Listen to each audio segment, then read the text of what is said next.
A fresh bulldozer action has once again drawn attention after authorities demolished structures on over 18 acres of land belonging to the Muslim community in BJP-ruled Uttar Pradesh.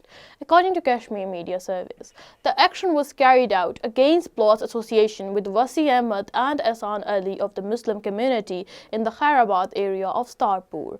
The BJP administration continued its anti-Muslim actions, snatching the land while claiming it was developed without any proper approval and in violation of rules.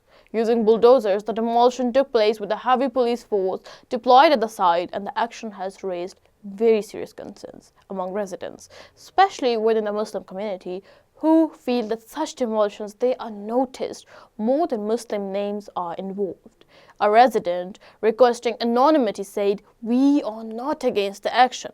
If something is illegal, but the law should be equal for everyone. There is a feeling that such actions are more visible when Muslims are involved." Another resident said, "People invest their life, savings in land. Muslims are being targeting without issuing any notice and proper time being given so that they can respond."